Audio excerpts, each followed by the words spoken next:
Okay, welcome back to the lovely Factorial ANOVA, looking at the relationship between company and service and satisfaction. So I have the ANOVA summary table, at least the part that we're accustomed to doing in class. I have that all set up for you. So we've got our source, which in this problem was A times B, S over AB and T. I've labeled them so that it's clear what we're looking at. So A is company, B is service, A times B is the interaction, S over AB is error, and then T is the total.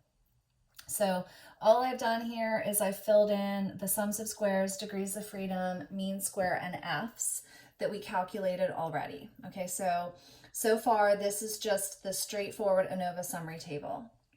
Now, when we do the factorial ANOVA, I know I said this in the last video, I find it very useful to add these three columns: critical F, the decision, which is reject or fail to reject, and the conclusion. I find it really useful to add those to the actual ANOVA summary table because we calculate these three F ratios.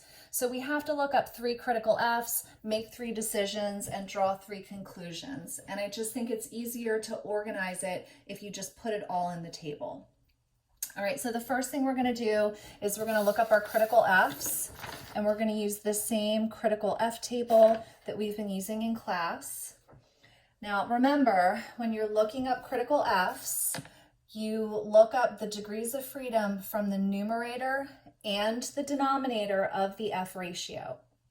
So going back to our F ratios, we're going to do this one at a time.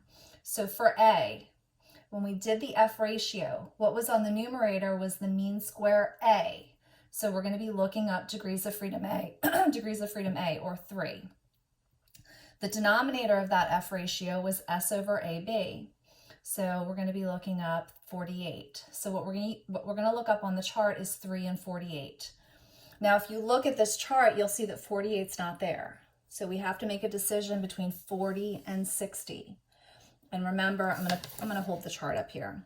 So we have to make a decision between 40 and 60. Remember what I said, we always go up the chart. So we're going to use the degrees of freedom for 40. So for the critical F for A, we're going to be looking up 3 and 40. And on that chart, the critical F is 2.84. All right, for B, the numerator was B, so it's 2. The denominator was S over AB, so it's 48. So we're going to be doing 2 and 48. Again, 48 is not on the chart, so we're going to look up 2 and 40. And the critical F there is 3.23. And then finally, we have our interaction. Our degrees of freedom were 6 and 48. Again, 48 is not there, so we're going to use 6 and 40. And the critical F there is 2.34. Okay, so remember the rule: if our observed F is greater than or equal to our critical F, we reject our null hypothesis. You can see in each one of these cases, our observed is greater than our critical. So in each one of these cases, we are going to reject our null hypothesis. All right, and then the last part of the ANOVA summary table is filling in the conclusions. Remember, the conclusions are specific to the effect that we tested. So for this first row, we rejected, which means there is something going on.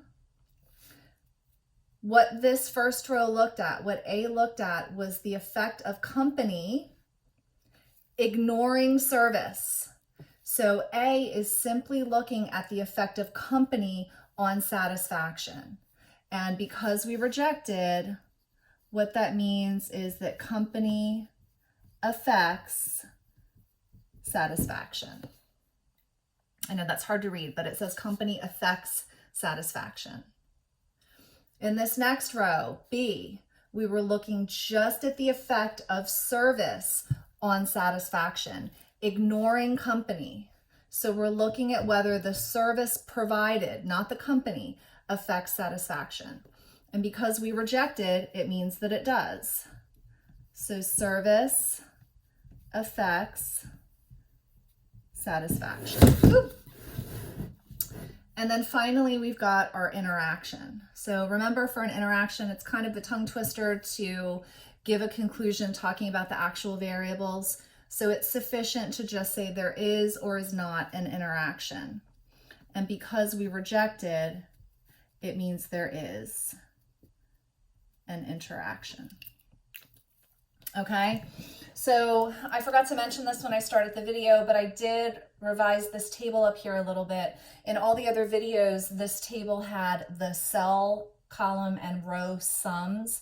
I revised it in this video, and these numbers up here reflect the means.